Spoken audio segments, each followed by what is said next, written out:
الحمد للہ وحدہ واشہد ان لا الہ الا اللہ وحدہ لا شریک لہ واشہد ان محمدا عبدہ ورسولہ۔ ناظرین، ہم بات کر رہے ہیں میراث میں عورتوں کے حقوق کے موضوع پر۔ اس سلسلے میں ہماری گفتگو چل رہی تھی کہ کیا عورتیں اپنا حصہ معاف کر دیتی ہیں۔ اصل میں کچھ لوگوں نے یہ شبہ پھیلا دیا ہے اور یہ چیز عام کر دی ہے کہ ہم اپنی بہنوں کو یا اپنے گھر کی عورتوں کو میراث میں حصہ اس لیے نہیں دیتے کیونکہ وہ اپنا حصہ معاف کر دیتے ہیں۔ اسی پر ہماری گفتگو ہو رہی تھی۔ میں آپ کے سامنے کچھ ایسی چیزیں پیش کر رہا ہوں جن پر غور کرنے کے بعد یہ نتیجہ نکلتا ہے کہ یہ مان لینا کہ عورتیں اپنا حصہ معاف کر دیتی ہیں یہ ٹھیک نہیں ہے۔ اس سلسلے میں 4 باتیں آپ کے سامنے پیش کر چکا ہوں۔ ایک یہ کہ اگر ہم تقویٰ کے لحاظ سے دیکھیں تو اللہ کے نبی صلی اللہ علیہ وسلم کی بیٹی فاطمہ رضی اللہ عنہا آج کی بیٹیوں سے کہیں زیادہ متقی تھیں، لیکن انہوں نے بھی اپنے حصے کا مطالبہ کیا تھا، معاف نہیں کیا تھا۔ یہ اور بات ہے کہ ان کا حصہ بن نہیں رہا تھا، تفصیل آپ کے سامنے آ چکی ہے۔ دوسری بات میں نے آپ کے سامنے یہ رکھی کہ اگر یہ کہیں کہ آج کی عورتیں معمر ہیں یا ان کو ضرورت نہیں ہے یا وہ سیٹ ہو چکی ہیں اس لیے ان کو حصہ لینے کی ضرورت نہیں ہے، تو میں نے آپ کو بتایا تھا کہ اللہ کے نبی صلی اللہ علیہ وسلم کے بعد صحابہ کے دور میں دادی اور نانی یہ لوگ بھی آتی تھیں اور کہتی تھی کہ ہمارا حصہ چاہیے۔ تو دادی نانی جو معمر ہو چکی ہے، ضعیف ہو چکی ہے، جب وہ اپنا حصہ نہیں معاف کر سکتی ہے تو آج کے دور میں ہم کیسے مان لیں کہ عورتیں بے نیاز ہو چکی ہیں اور وہ اپنا حصہ نہیں چاہتی ہیں۔ تیسری چیز میں نے آپ کے سامنے یہ رکھی تھی کہ انسانی تاریخ اس بات پر گواہ ہے کہ چوری کی جو واقعات ہوئے ہیں اب تک اس میں سب سے زیادہ عورتوں کا نام آیا ہے۔ تو یہ عورتیں جو بہت زیادہ چوری کرنے میں پکڑی جاتی ہیں، ان کے بارے میں ہم کیسے ایک زبان ہو کر مان لیں کہ یہ سارے پورے بر صغیر میں، پورے ہندوستان میں ہر جگہ ساری عورتیں اتنی دریا دل ہو گئی ہیں کہ میراث کے معاملے میں اپنا حصہ معاف کر دیتی ہیں۔ چوتھی چیز یہ کہ عام معاملات کو جانے دیں، میراث کے معاملے میں دیکھیں کہ عورتوں کو جہاں موقع ملتا ہے وہ وہاں نہ صرف اپنا حصہ لیتی ہیں بلکہ دوسروں کا حصہ بھی ہڑپ کر جاتی ہیں۔ ایسی صورت میں ہم یہ کیسے مان لیں کہ عورتیں نہ صرف یہ کہ دوسروں کا حصہ نہ ہڑپیں بلکہ اپنا بھی حصہ کسی کو دے دیں؟ یہ ماننا آسان نہیں ہے۔ تو یہ 4 چیزیں ہم آپ کے سامنے پیش کر چکے ہیں۔ آئیے اسی سلسلے کو آگے بڑھاتے ہیں۔ 5ویں چیز جس پر غور کریں تو پتہ چلتا ہے کہ عورتیں اپنا حصہ معاف کرنے والی نہیں ہیں، وہ یہ کہ شادی ہونے کے بعد عورتیں جس گھر میں آتی ہیں اس گھر میں مال کے لیے، پیسے کے لیے آئے دن جھگڑا شروع ہوتا ہے۔ آپ دیکھیں، کسی بھی گھر میں جا کر دیکھیں، ایک عورت شادی شدہ ہونے کے بعد جب اپنے ماں باپ کو چھوڑ کر ایک نئے گھر میں آتی ہے تو اس گھر میں اس کے اور ساس کے بیچ میں کتنا جھگڑا ہوتا ہے۔ ساس بہو کا جو جھگڑا ہے یہ تو پورا بہت مشہور جھگڑا ہے، بہت معروف جھگڑا ہے، اس کا انکار نہیں کیا جا سکتا۔ اور یہ سارے جھگڑے کیوں ہوتے ہیں آپ کو پتہ؟ ان سارے جھگڑوں کی جڑ صرف اور صرف مال ہے۔ شادی سے پہلے کسی ماں کے 2-4 بیٹے ہوتے ہیں، آپس میں مل جل کر رہتے ہیں، پیار محبت سے رہتے ہیں، ماں باپ کو مانتے ہیں، لیکن باہر کی ایک عورت آتی ہے، ایک بھائی شادی کر کے آتا ہے اور پھر اس کے آتے ہی پورا گھر ٹوٹ پھوٹ کے بکھر جاتا ہے۔ یہ کیوں ہوتا ہے؟ یہ صرف مال کے لیے ہوتا ہے، یہ صرف پیسوں کے لیے ہوتا ہے۔ اور اسی لیے اللہ رب العالمین نے قرآن مجید میں اس مسئلے کو، مسئلہ میراث کو بڑی تفصیل کے ساتھ بیان کیا ہے۔ اور آپ دیکھیں گے کہ وارثین میں عورتوں کے حصے اور زیادہ تفصیل سے بیان ہوئے ہیں۔ جتنی تفصیل سے عورتوں کے حصے بیان ہوئے اتنی تفصیل سے مردوں کے حصے بیان نہیں ہوئے ہیں۔ قرآن مجید میں آپ دیکھیں، اول تو آپ یہ غور کریں کہ قرآن مجید میں اللہ رب العالمین نے صرف میراث ہی کے مسئلے کو جزوی تفصیل کے ساتھ بیان کیا ہے، ایک ایک چھوٹی چھوٹی چیز کی بھی تفصیل بیان کی ہے۔ ایسی تفصیلات آپ کو قرآن مجید میں کسی اور مسئلے میں نہیں ملیں گی۔ دیکھیے، قرآن میں زیادہ تر توحید کی باتیں ہیں، عقیدے کی باتیں ہیں جو اپنے آپ میں بہت زیادہ تفصیلات نہیں مانگتی، لیکن اگر عقیدے کو چھوڑ کر آپ احکام کو دیکھیں تو احکام میں اقرار شہادتین کے بعد پہلا نماز کا نمبر آتا ہے، لیکن قرآن میں آپ کو نماز کے سلسلے میں اتنا ملے گا، اقیم الصلاۃ، نماز پڑھو، لیکن نماز کیسے پڑھنی ہے، کتنا پڑھنا ہے، یہ ساری تفصیلات آپ کو قرآن میں نہیں ملیں گی۔ زکوٰۃ کے بارے میں، زکوٰۃ کہاں کہاں دینا ہے وہ تو قرآن میں ملے گا، لیکن کیسے دینا ہے، کہاں سے زکوٰۃ لینی ہے، کن سے لینی ہے، کب زکوٰۃ واجب ہوگی، یہ ساری تفصیلات آپ کو قرآن میں نہیں ملے گی۔ روزے کے بارے میں دیکھیں، آپ کو یہ ملے گا کتب علیکم الصیام، روزہ تم پر فرض ہے، لیکن کیسے، اس کی کیا شرائط ہیں، نواقض صوم کیا ہے، کیا چیزیں کھانے سے روزہ ٹوٹتا ہے، کب روزہ نہیں ٹوٹتا ہے، روزہ کب سے شروع کرنا ہے اور کب ختم کرنا ہے، اس کی پوری تفصیلات جو ہیں وہ احادیث میں ملتی ہیں۔ لیکن میراث ایک مسئلہ ایسا ہے میرے بھائیوں کہ قرآن میں اللہ رب العالمین نے خود اس کی پوری تفصیل دے رکھی ہے، چھوٹی چھوٹی چیز کی بھی تفصیل دے رکھی ہے۔ جانتے ہیں ایسا کیوں ہے؟ ایسا صرف اس وجہ سے ہے تاکہ اس مسئلے کو لے کر کوئی جھگڑا نہ ہو۔ اللہ رب العالمین نے ساری چیزیں کھول کر بیان کی ہے کہ اس مسئلے کو لے کر جھگڑا نہ ہو، کیونکہ مال کی وجہ سے بہت فتنہ ہوتا ہے۔ جہاں بھی مال کا مسئلہ آتا ہے اچھوں کا ایمان جواب دے جاتا ہے۔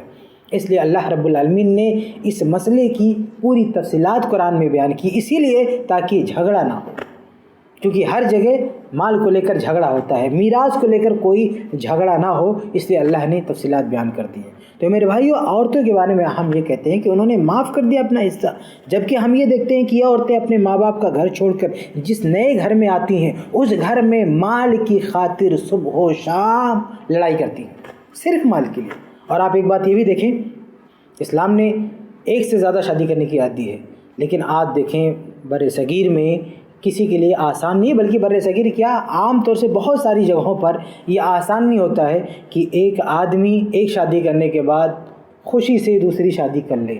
کون رکاوٹ بنتا ہے؟ پہلی بیوی رکاوٹ بنتی ہے۔ کیوں رکاوٹ بنتی ہے؟ کیا اسے اپنے شوہر سے بہت زیادہ محبت ہوتی ہے؟ معاملہ یہ نہیں ہے، وہ نہیں چاہتی کہ شوہر کا مال تقسیم ہو جائے۔ یہ جو کچھ کما رہا ہے، یہ جو کچھ اس کی پراپرٹی ہے، یہ جو کچھ اس کا مال ہے، اس میں کسی اور کا حصہ بن جائے، وہ کہیں اور چلا جائے، یہ اس کو گوارا نہیں کرتی، اس لیے وہ دوسری شادی کی مخالفت کرتی ہے۔ لوگ سمجھتے ہیں کہ وہ محبت ہے، پیار ہے، ایسا کچھ بھی نہیں ہے۔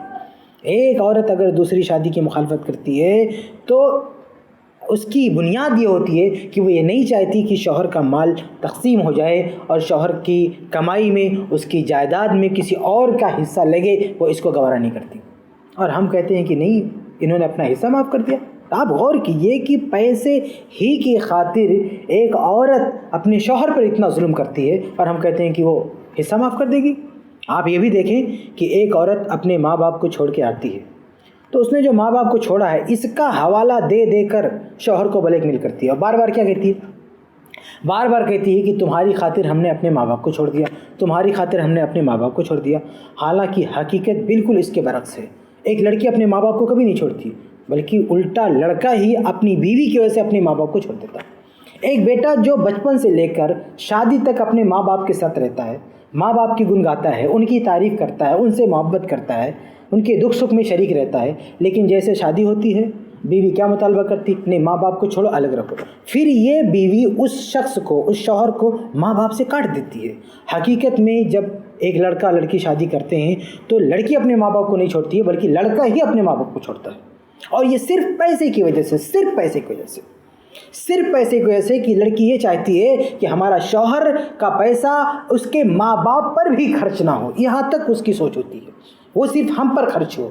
ماں باپ کو کوئی بھی شوہر ماں باپ کو پیسہ دیتا ہے، اپنے ماں باپ کو پیسہ دیتا ہے، یہ بیچ میں ٹانگ اڑاتی ہے۔ ایسی عورتوں کے بارے میں ہم یہ کہیں کہ وہ ہمارا حصہ معاف کر دیں گی؟ میرے بھائیوں، یہ جو خواتین کا ریکارڈ ہے کہ پیسے کے لیے اتنا جھگڑا کرتی ہیں، جھگڑے کی بنیاد ڈالتی ہیں اور جھگڑا ہوتا ہے، اتنا فساد، اتنا فتنہ برپا ہوتا ہے پیسوں کے لیے، یہ سب دیکھتے ہوئے بھی ہم یہ کہیں گے کہ وہ میراث میں اپنا حصہ معاف کر دیتی ہیں، وہ دے دیتی ہیں؟ میرے بھائیوں، ایسا نہیں ہے۔ تو یہ پانچویں چیز میں آپ کو بتا رہا تھا۔ آگے بڑھتے ہیں۔ چھٹی چیز جس پر غور کرنے سے ہم اس نتیجے پر پہنچتے ہیں کہ عورتیں اپنا حصہ معاف کرنے والی نہیں ہیں، وہ یہ کہ اللہ رب العالمین نے میراث پانے کے لیے ایک شرط یہ بھی لگا رکھی ہے کہ وارث نے مورث کو قتل نہ کیا ہو۔ یعنی اگر کوئی شخص اپنے مورث کو قتل کر دے تو یہ شخص اب اس کے مال میں سے حصہ نہیں پائے گا۔ جیسے باپ ہے، اس کا ایک بیٹا ہے، بیٹا اگر اپنے باپ کا مرڈر کر دے، اس کو قتل کر دے، تب اس بیٹے کو باپ کے مال میں سے حصہ نہیں ملے گا۔ اسلام میں یہ شرط کیوں لگائی گئی ہے کہ اگر کسی نے اپنے مورث کو قتل کر دیا تو پھر اس کے مال میں وارث نہیں ہوگا؟ یہ شرط کیوں ہے؟ یہ شرط اس لیے ہے تاکہ کہیں کوئی مورث کا مال پانے کے لیے اس کا مرڈر نہ کر دے، اس کا قتل نہ کر دے۔ یہ اسلام نے قانون بنایا ہے۔ پتہ کیا چلا کہ مال اتنا بڑا فتنہ ہے کہ ایک آدمی مال پانے کے لیے اپنے مورث کا قتل بھی کر سکتا ہے۔ اس لیے اسلام نے صرف یہ نہیں کہا ہے کہ اگر کسی نے اپنے ماں باپ کو قتل کر دیا بلا وجہ تو حصہ نہیں پائے گا، بلکہ اسلام نے مطلق قانون رکھا ہے کیا، کہ اگر کسی نے بھی اپنے مورث کو قتل کیا، یعنی بیٹے نے باپ کو قتل کیا یا بیٹی نے باپ کو قتل کیا، کسی کو بھی قتل کیا، کسی وجہ سے بھی جان بوجھ کے قتل کیا یا غلطی سے بھی قتل کر دیا، تو پھر اب اس کے مال میں اس کا حصہ نہیں رہ جائے گا۔ یہ کیوں قانون بنا؟ یہ اس لیے بنا کیونکہ مال کبھی کبھی اتنا بڑا فتنہ پیدا کر دیتا ہے، اتنے بڑے اقدام پر آمادہ کر دیتا ہے کہ آدمی اپنے مورث کا قتل کر دیتا ہے۔ اور اس قانون میں عورت اور مرد کی کوئی تفریق نہیں رکھی گئی ہے۔ اسلام نے ایسا نہیں کہا ہے کہ اگر لڑکا اپنے باپ کو قتل کر دے تو اس کو حصہ نہیں ملے گا، اور لڑکی باپ کو قتل بھی کر دے تو بھی اس کا حصہ ملے گا۔ نہیں، کسی کو دودھ کا دھلا نہیں کہا ہے، بلکہ عمومی قانون رکھا ہے۔ مطلب یہ کہ کوئی بھی اپنے مورث کو قتل بھی کر سکتا ہے مال کے لیے۔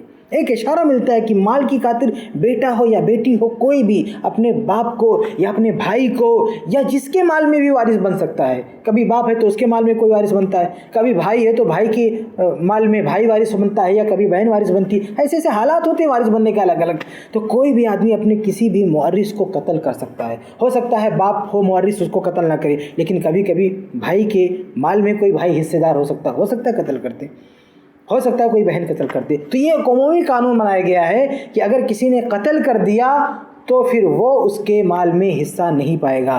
تو آپ سوچیں، اس سے اشارہ ملتا ہے کہ ایک بہن اپنے بھائی کا حصہ معاف کرنا تو دور کی بات، اس بات کے بھی چانسز ہیں کہ وہ مال کے لیے اس کا مرڈر کر دے، مال کے لیے اس کا قتل کر دے۔ اور بہت ساری جگہوں پر آپ دیکھیں کہ چھوٹے بچوں کو ایک کہانی سنائی جاتی ہے کہ اس میں ایک کوئی لڑکا تھا اور کما رہا تھا، کما کے گھر لوٹ رہا تھا اپنے ماں باپ کے گھر، بیچ میں اس کی بہن کا گھر تھا، سوچا کہ یہاں پہ میں سستا ہوں، آرام کر لوں، وہاں پہ رکا تو بہن نے اس کو قتل کر دیا، اس کا سارا مال لے لیا، اس کو اپنے گھر میں دفن کر دیا۔ یہ ایک کہانی، قصہ کہانی ہے، بناوٹی کہانی ہے، لیکن بچوں کو لوگ سناتے ہیں گاؤں دیہات میں۔ یہ کہانیاں ایسے نہیں بن جاتی ہیں، یہ قصے کہانیاں ایسے نہیں بن جاتی، اس کے پیچھے بھی کچھ حقیقت ہوتی ہے، سماج کا کوئی چہرہ ہوتا ہے جس کو دیکھ کر اس طرح کی کہانیاں بنائی جاتی ہیں۔ تو یہ کہانیاں ایسے بھی واقعات کی طرف اشارہ کرتی ہیں کہ بہنوں نے بسا اوقات بھائیوں کا قتل بھی کر دیا ہے پیسے کی خاطر، ان کا اپنا حصہ نہیں، ان کا پیسہ لوٹنے کے لیے قتل بھی کر دیا ہے۔ تو ہم یہ نہیں مان سکتے کہ یہ اپنا حصہ معاف کر سکتی ہیں۔ تو قرآن نے جو یہ قانون رکھا ہے کہ اگر کسی نے اپنے مورث کو قتل کر دیا تو اس کے مال میں اس کو حصہ نہیں ملے گا، یہ اشارہ کرتا ہے کہ کوئی بھی وارث معاف کرنا تو دور کی بات قتل بھی کر سکتا ہے۔ اس لیے یہ سوچ لینا عمومی طور پر کہ ساری عورتیں، ساری مائیں، ساری بہنیں اپنا حصہ معاف کر دیں گی، یہ غلط بات ہے۔ اس کو ماننے کے لیے کوئی بھی بہانہ، کوئی بھی معقول بات موجود نہیں ہے۔ آگے بڑھتے ہیں۔ ساتویں چیز، جو لوگ کہتے ہیں کہ عورتیں اپنا حصہ معاف کر دیتی ہیں، ان کے لیے ایک ساتویں چیز یہ ہے کہ ایسے لوگوں کو چاہیے کہ وہ پہلے اپنی بہنوں کو ان کا حصہ دے دیں، اور دینے کے 2-3 سال بعد ان سے مطالبہ کریں کہ آپا اپنا حصہ معاف کر کے ہم کو دے دو، اس کے بعد ذرا اندازہ کرو کہ وہ دیں گی۔ یعنی جو ہم یہ مان کر بیٹھے ہیں کہ ہماری آپائیں ہمارا حصہ معاف کر دیتی ہیں، ہماری بہنیں ہمارا حصہ معاف کر دیتی ہیں، آپ ایسا کریں کہ ان کا حصہ پہلے سے مت رکھیں، بلکہ ان کو ٹرانسفر کر دیں، ان کا حق ان کو دے دیں، اور حق دینے کے بعد 1-2-5 سال بھول جائیں۔ اب کافی عرصے کے بعد ان سے کہیں کہ آپا اپنا حصہ ہم کو دے دو، معاف کر دو۔ اس کے بعد آپ پورے ملک میں، پورے ہندوستان میں آپ کوئی گھر دکھاؤ کہ بھائی کے کہنے سے وہ اپنا حصہ معاف کر دے، وہ دے دے، ہرگز نہیں ہوگا۔ وہ کوئی نہ کوئی بہانہ کر دے گی، یہ خرچہ ہے، یہ کام ہے، وہ کام ہے، لیکن وہ آپ کو کبھی نہیں دے گی۔ لیکن شروع میں کیا ہوتا ہے؟ شروع میں چونکہ وہ مجبور ہوتی ہے، اس بیچاری کے ہاتھ میں جاتا ہی نہیں، اس لیے اوپر سے کہہ دیتی ہے کہ ہم کو نہیں چاہیے۔ لیکن ایک بار آپ اس کو دے دو، دینے کے بعد اس کا حصہ لینا آسان نہیں ہے۔ اس کا حصہ تو دور کی بات ہے، اگر تم اس کے حصے کے ساتھ اپنا حصہ بھی دے دو، اس کے حصے کی بات نہیں کرتا ہوں، بہنوں کو ان کا حصہ کی بات نہیں، بلکہ کوئی بھائی بہن کو بہن کا حصہ تو دے، ساتھ میں اپنا حصہ بھی دے دے کہ لے آپا میرا حصہ بھی تو رکھ لے، اور 4-5 سال کے بعد بہن کا حصہ نہیں اپنا حصہ مانگے کہ آپا میرا حصہ دے دو، تو بھی بہت مشکل سے آپ کے ہاتھ میں آئے گا۔ بہن کا حصہ تو دور کی بات، تم نے اپنا حصہ اگر اس کو دے دیا اور بعد میں مانگ کے دیکھو، بہت مشکل سے آئے گا۔ اس لیے دیکھیں، میراث میں ایک بحث ہوتی ہے مفقود کی۔ مفقود کا مطلب یہ ہے کہ ایک آدمی مر گیا، اس کے رشتہ داروں میں، اس کے وارثین میں سے کوئی وارث، مثلا بیٹوں میں سے کوئی بیٹا گم ہو گیا، غائب ہو گیا، کوئی آدمی غائب ہے، مفقود ہے، یعنی غائب ہے، پتہ نہیں وہ کہاں ہے، لاپتہ ہے۔ تو ایسی فیملی میں اگر میراث بٹتی ہے تو سارے بچوں کا حصہ لگانے کے ساتھ ساتھ مفقود کا بھی حصہ الگ سے لگایا جاتا ہے. اس کی پوری تفصیلات ہے، میں تفصیلات آپ کے سامنے نہیں رکھوں گا، میں آپ کو اشارہ صرف آپ کو بتا رہا ہوں کہ میراث میں ایک بحث یہ آتی ہے کہ اگر کوئی آدمی گم ہو گیا، یعنی ایک آدمی کے بچوں میں سے ایک بچہ گم ہے، لاپتہ، اب اگر اس کی میراث، مرنے والے کی میراث سارے بچوں میں بانٹی جا رہی، تو ایک بچہ جو گم ہے، لاپتہ ہے، اس کا حصہ الگ سے بچا کے رکھا جاتا ہے. اصل میں اس کا ایک مدت تک اس کا انتظار کیا جاتا ہے، اور اس مدت سے پہلے اگر مال بانٹ دیا جائے گا تو اس کا حصہ بچا کے رکھا جاتا ہے کہ اگر وہ آ گیا تو یہ حصہ اس کو دے دیا جائے گا.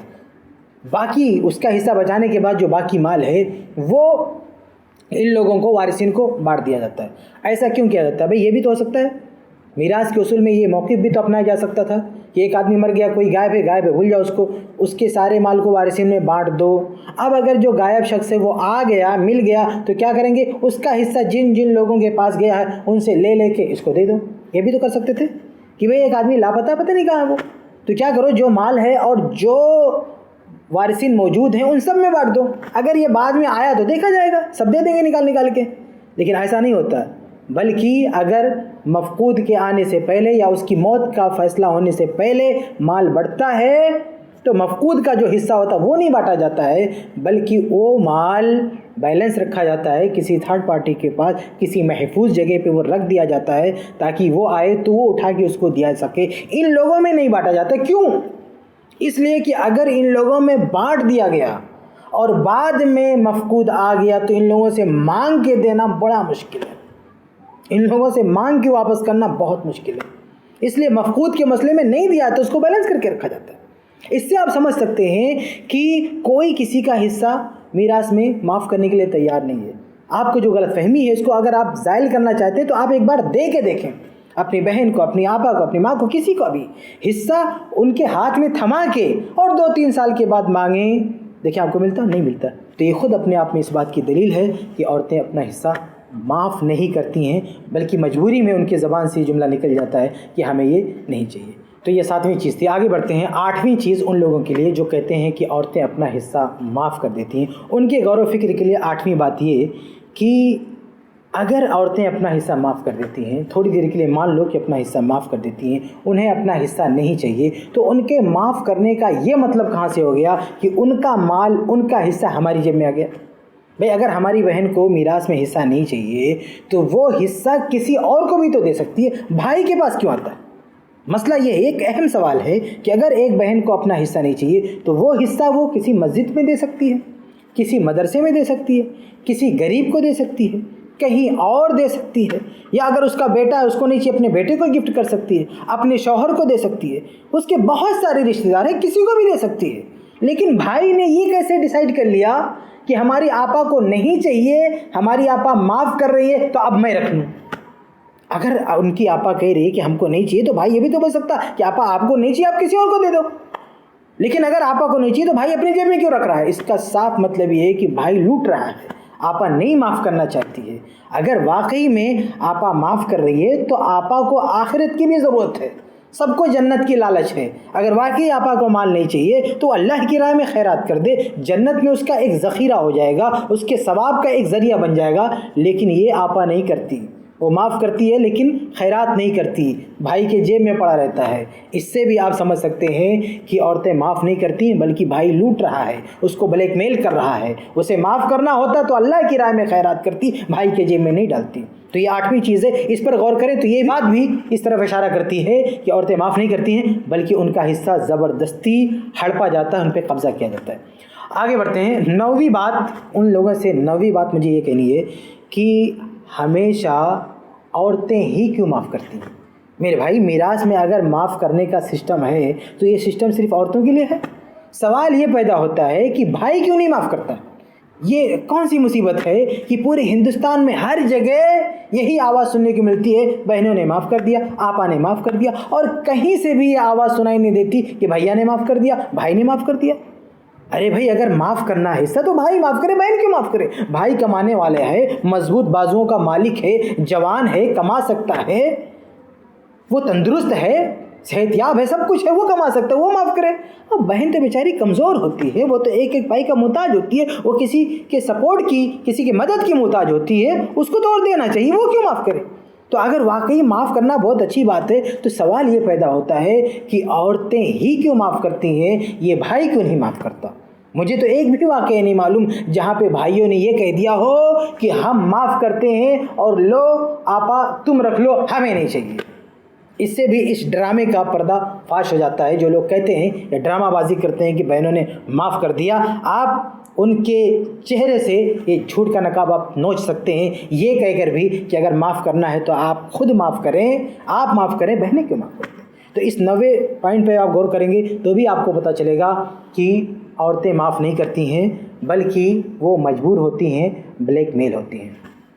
آگے بڑھتے ہیں. 10ویں چیز ان لوگوں کے لیے جو کہتے ہیں کہ عورتیں اپنا حصہ میراث میں معاف کر دیتی ہیں، وہ یہ کہ بہت ساری جگہوں پر یہ دیکھنے میں آتا ہے کہ عورتوں کا معاف کرنا تو دور کی بات، اگر کسی عورت نے اپنے بھائی سے حصے کا مطالبہ کر لیا تو بھائی کیا کہتا ہے؟ کہتا ہے کہ اگر تم نے حصہ مانگا ہے، تم کو حصہ چاہیے تو ٹھیک ہے اپنا حصہ لے لو، لیکن آج کے بعد سے اپنی شکل نہیں دکھانا، آج کے بعد سے ہمارا تمہارا کوئی تعلق نہیں ہے. ذرا غور کریں کہ اس طرح کی جب دھمکیاں دی جائیں گی، اس طرح کی جب باتیں کہی جائیں گی تو کوئی عورت معاف کرے گی؟ یہ کون سی معافی ہے کہ جو تلوار کی نوک پر جو دادا گیری کر کے جو ہے ڈرا دھمکا کے معاف کرایا جائے اور اس کے بعد میں ڈھٹورا پیٹا جائے کہ ہماری آپا نے معاف کر دیا؟ یعنی کسی کی آپا نے اپنے بھائی سے پیسہ مانگ لیا کہ ہمارا حصہ دے دو، تو بھائی نے دھمکی دیا کہ اگر پیسہ لینا ہے تو ٹھیک ہے لے جاؤ، آج کے بعد سے اپنی شکل مت دکھانا. اور پھر اس کی بہن نے کہہ دیا کہ ٹھیک ہے بھیا ہم کو نہیں چاہیے. تو اب اگر کوئی پوچھ بیٹھے تم نے اپنی بہن کو دیا تو کیا ہماری بہن نے معاف کر دیا، اس کو معاف کرنا کہیں گے؟ بیوقوف، اس کو معاف کرنا کہیں گے؟ ڈرا دھمکا کیا اور اس کو بلیک میل کر کے اس کے مجبوریوں کا ناجائز فائدہ اٹھا کے اور اس کو دبا دیا اس کی آواز کو، اور پھر دنیا بھر میں ڈھٹورا پیٹ رہا ہے ہماری آپا نے معاف کر دیا، دنیا بھر میں تماشا کر رہا ہے کہ ہماری آپا نے معاف کر دیا. آپ دیکھیں یہ کون سی معافی ہے؟ تلوار کی نوک پر اور دادا گیری کرتے ہوئے ان سے معاف کرایا جاتا ہے اور کہتے ہیں ہم نے معاف کر دیا. یاد رہے کہ اللہ کے نبی صلی اللہ علیہ وسلم کی حدیث ہے کہ کوئی بھی شخص کسی مسلمان کا مال نہیں لے سکتا ہے جب تک کہ وہ اپنے دل سے نہ دے. امام بہقی رحمہ اللہ کی کتاب السنن الکبریٰ کی ایک روایت ہے، حسن روایت ہے، کہ اللہ کے نبی صلی اللہ علیہ وسلم نے آخری حج میں جو خطبہ دیا تھا اس میں آپ صلی اللہ علیہ وسلم نے بہت ساری باتیں کہی تھی. ان میں سے ایک بات یہ بھی تھی کہ لا یحل لامرئ من مال اخیہ الا ما اعطاہ من طیب نفس، کہ کسی بھی انسان کے لیے اپنے بھائی کے مال میں سے کچھ بھی حلال نہیں ہے مگر جتنا وہ دل سے دے دے. تو اگر کوئی شخص اپنے دل سے اپنی خوشی سے مال کا کوئی حصہ کسی کو دے دے تو ٹھیک ہے کوئی مسئلہ نہیں ہے، لیکن دل سے نہ دے، بھلے زبان سے کہہ دے، مجبوری میں کہہ دے کہ لے لو وہ تمہارا ہے، تو اس کے کہہ دینے سے تمہارا نہیں ہو جائے گا. کتنی پیاری اور رسولی بات اللہ کے نبی صلی اللہ علیہ وسلم نے کہی ہے کہ جب تک کوئی دل سے اپنا مال کسی کو نہ دے اس کا قبضہ نہیں ہو سکتا ہے. تو آج جو لوگ کہتے ہیں کہ ہماری آپاؤں نے معاف کر دیا ہے، انہیں غور کرنا چاہیے کیا ان کی آپا نے دل سے معاف کیا ہے، کیا دل سے دیا ہے؟ اگر ایسا نہیں ہے اور کوئی ادنا بھی اشارہ مل رہا ہے کہ وہ دل سے نہیں دے رہی، مجبور ہے، اور ادنا کیا، میں تو آپ کے سامنے 10 باتیں پیش کر چکا ہوں کہ ان پر آپ غور کریں تو یہ باتیں چیخ چیخ کر کہہ رہی ہیں کہ عورتیں معاف نہیں کرتی ہیں، وہ بلیک میل ہوتی ہیں، وہ مجبور ہوتی ہیں، ان کی مجبوری کا ناجائز فائدہ اٹھایا جاتا ہے. اصل میں ہمارے بر صغیر میں معاملہ یہ ہے کہ شادی کے بعد عورت بہت ہی مجبور ہو جاتی ہے، اس بات سے خوفزدہ رہتی ہے اگر شوہر نے طلاق دے دیا تو ہم کہاں جائیں گے، کیونکہ ہمارے ہندوستان میں طلاق ہونے کے بعد ایک عورت کی زندگی برباد ہو جاتی ہے. ہمارے ہاں دوسری شادی کا رواج نہیں ہے اور متعلقہ بیوہ سے شادی کا رواج نہیں ہے. تو کوئی عورت بیوہ ہو گئی یا اس کو طلاق بڑھ گئی تو اس کی زندگی برباد ہو جاتی ہے. اس زمانے میں معاملہ یہ تھا کہ اگر کسی عورت کو طلاق ہوئی تو کوئی مسئلہ نہیں ہوتا تھا، دوبارہ شادی کے لیے لوگ تیار رہتے تھے. ادھر طلاق ہوئی ادھر شادی ہو جاتی تھی. طلاق کے بعد شادی ہونا دور کی بات، طلاق ہوئی ابھی عورت کی عدت میں ہو اسی میں پیغام آنا شروع ہو جاتے تھے. اللہ کے نبی کو منع کرنا پڑا، کہا کہ عورت جب تک عدت میں ہے دوسرا کوئی شادی کا پیغام نہ دے، کیونکہ ہو سکتا ہے طلاق واپس لے لے طلاق دینے والا. تو یہ صورتحال تھی کہ طلاق کے بعد کوئی مسئلہ نہیں ہوتا تھا تو عورتیں آزاد تھیں. لیکن ہمارے دور میں اس سماج میں ہندوستان میں عورتیں خوفزدہ رہتی ہیں کہ اگر کہیں طلاق ہوگی تو معاملہ کیا ہوگا، وہ کہاں جائیں گی، کس کے سہارے رہیں گی. بھائی ان کا ایک سہارا ہوتا ہے، ان سے ان کو یہ امید اور یہ توقع ہوتی ہے کہ یہ ہمارا سہارا بنے گا، اور جب پیسہ لینے کی بات آتی ہے، میراث لینے کی بات آتی ہے، تو ان کو خطرہ دکھائی دیتا ہے کہ اگر ہم نے پیسہ لے لیا یا مانگ لیا، مانگنا تو دور کی بات، ان کے دینے پر بھی لے لیا تو یہ بھائی تعلقات توڑ لے گا، پھر ہم کہاں جائیں گے، ہم کس کے سہارے رہیں گے؟ یہ وہ مجبوری ہے عورتوں کی، یہ وہ مجبوری ہے بہنوں کی، جن کی بنا پر وہ میراث میں اپنے باپ کے مال میں حصہ نہیں لیتی ہیں، اور ان کی اس مجبوری کا ہم ناجائز فائدہ اٹھاتے ہیں اور یہ کہتے ہیں کہ ہماری بہنوں نے معاف کر دیا۔ تو میرے بھائیوں، میں نے آپ کے سامنے یہ جو 10 باتیں رکھی ہیں، ان باتوں پر غور کریں گے تو یہ 10 دلیلیں ہیں، یہ 10 اشارے ہیں، یہ 10 وضاحتیں ہیں جو ہم سے، آپ سے، سب سے کہتی ہیں کہ ہماری آپائیں معاف نہیں کرتی ہیں، وہ مجبور ہوتی ہیں۔ اس لیے ہم اندھیرے سے نکلیں، نہ خود کو بیوقوف بنائیں نہ دوسروں کو بیوقوف بنائیں، اور جس کا جو حق ہے وہ حق دیں، تاکہ دنیا میں بھی ہم خوشحال رہیں اور آخرت میں بھی ہماری پکڑ نہ ہو۔ اللہ تعالی ہم سب کو اس کی توفیق دے، آمین یا رب العالمین۔